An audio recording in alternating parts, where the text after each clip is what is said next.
Oklahoma State Cowgirls. They'll be facing the 9th-seeded Miami Hurricanes. We see you, Cowgirls. They kind of all got in formation and stood at exactly the same time. First 20-win season since 2017-18. Welcome back to the Orange Power Podcast. And the Cowgirls are going dancing, and that's the greatest thing we can talk about, Coach. Let me just ask, what are your emotions right now? We're fresh off the watch party. What's going through your mind? Everything. Joy, relief. I'm about to go meet with the staff and start working on Miami. Just everything, every emotion. This is the dream, and I've had this dream in my heart for ever since I started playing the game. I didn't get to do it as a player. I didn't get to go to the tournament as a player. The one time I was supposed to as a head coach, I have got to go as an assistant, but when I was a head coach, it was the COVID year. And so just right now, I think all the hard work, not just this season, but just across my whole life, all the people who have been a part of the journey, just all of it is coming together right now. Well, and when you think about it, let's go back to your year at Kansas City. You guys won the regular season, and you were going, and then the conference tournament got canceled, but you're still going to the tournament, and then it got canceled. All of that was going on, and we knew we were in, right? I mean, especially after the West Virginia win. Right. But was there any part of you going, oh, please come up quick. Don't be in the last bracket on the last one. Let's go see this. Yeah, you always just want to know right away, right? Mimi was sitting next to me, and she's like, she was mad, after the first couple, and I'm like, Mimi, that's not even the seeds that, it doesn't even make sense, but you're so anxious to know, and you work so hard for it, and then you just want to know as fast as you can. But no, I'm excited. It's just very surreal right now. Did you have any indication before that what was going on or where you were at? None, honestly, no. If you could have, would you have wanted to? Because sometimes they will call the sports information people and let them know. No, and that wasn't the case for us, but I had been, of course, following the bracketology, all season long, and of course they never had us, playing Indiana or Miami, and so it's just funny how you might think that you have an idea and then you really have no idea. And today, the last one that's been out the last couple times had us playing Georgia, and I told myself today, I was like, I'm not going there. I'm not even going to look at anything about them because I'm just not going to waste my time, and I'm glad that I did it. Well, yeah, because they even took Georgia with us from Stanford right. to Georgia with us at Blacksburg, and then it's not Georgia, and it's neither one of those two locations.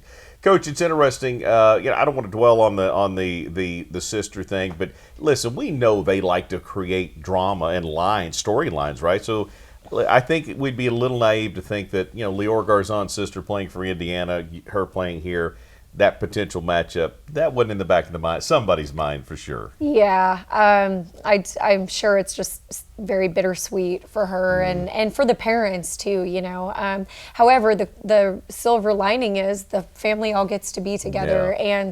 And, you talk about a family that has made sacrifices. I mean, what they do, I don't know how they do it, but it'll be, we got to beat Miami first. That's the Absolutely, biggest thing, sure. And that's what we're focused on. And I think it's a great storyline.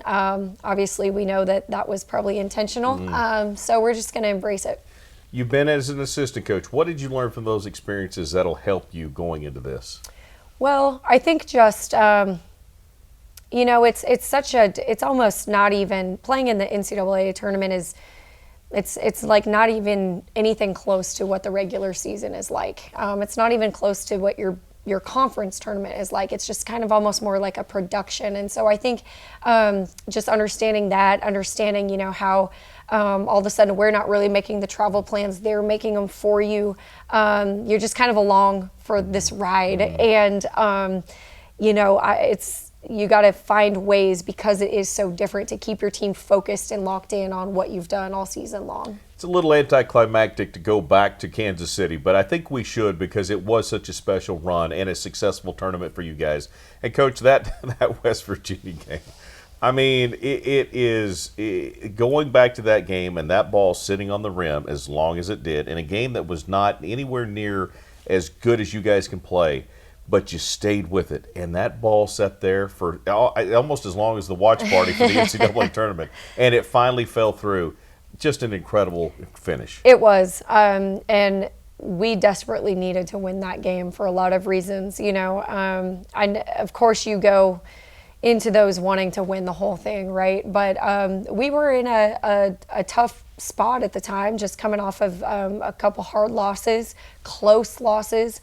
And just feeling like we really needed to gain some momentum going into the tournament, into the big tournament. And so that game was just so very important for us for those reasons. But then to do so in such dramatic fashion, like you said, we really didn't play well. We were losing almost the entire game. And then for Taryn to make that shot when she did was just, that's definitely one of the it's probably the most memorable game because of how we won that I've ever been a part of. Well, it was incredible. It truly was. And again, not even just a last-second shot, but one that sat there and was thinking about in, out, what are we going to do? And then you go to the Texas game, Coach, and we ran into a really good Texas team, and they ended up winning it. And of course, they got beat by Iowa State, so Iowa State's playing really well. This conference is tough. But here's the bigger question I have going into the NCAA tournament is, what I think your kids, if they weren't aware, they certainly are now. When you get to postseason, they let it get physical. Certainly in the Big 12. Now, it could be a little bit different region by region when you get ready to go take on Miami, but I think kids probably, if they've not been to real big-time postseason basketball, they may not understand just how physical the game is allowed to be. Well, you're right, and I thought that the game against Texas was more physical than it needed to be or should have. But you want to talk about preparation for the dance. We couldn't be more prepared. I mean, the pressure that Texas gives you, the physicality that they play with, we are more than prepared going into this next game. But that's the Big 12, and I think that, like you're saying, this time of the year you can kind of expect that, but I think Texas does that more than most. It's not fair to ask you about Miami. You're 30 minutes removed from finding out you're going to play Miami. But let me ask you, again, going into it now, this preparation, this time between now and you play Saturday, which gives you a little more, an extra day of start time. What's the message to your team? What's practice going to look like? What you've been saying all week, our goals have interlined. This is what we're here for. Let's go do this. Now it's truly, we've done what we've done, and now the moment is here. That is such a cool feeling right now. Yeah, it is. We actually had a meeting before we knew, where we were going or who we were playing, and we've focused, and you and I have talked all year long about just that, the time is ticking and the hourglass that we always have, and I just said now is the time we can literally reverse time. We can stop this time from running out by continuing to fight, to play on and live to see another day. And this family that we have on this team is so incredibly special. And that's really the focus, is whatever it takes to get to play on and continue this journey that we've been on with the people that we love so much. That message hasn't changed, and it can't change now. But that's really kind of what we're focused on. And I don't know anything about Miami. I actually have seen them play a couple times because they've played Florida State a couple times that I've seen. And, Florida State has proven to be a huge win that we had earlier this season. So I know that they've got the TikTok famous twin sisters. I know that they've had a pretty good year, and that's about it. But, I think that the way our team can score it, I think we're a scary team for anyone to see in the tournament. And so really it's also just about continuing to do what we've done all year long. You guys are a dangerous out for anybody. Finally, Coach, you addressed the crowd, and you told them just how important they are. You've said that all year long. Everybody understands that. But, your message was very strong that it's also about, we can't do this by ourselves. We need this continued support. And terrific crowd there on a very short notice to welcome you guys into the NCAA tournament. Again, that's really what it's all about, that connection those people have with your team. And again, that's what makes Cowgirl basketball so special. That's what makes Oklahoma State so special, period. The family, the just everything about it.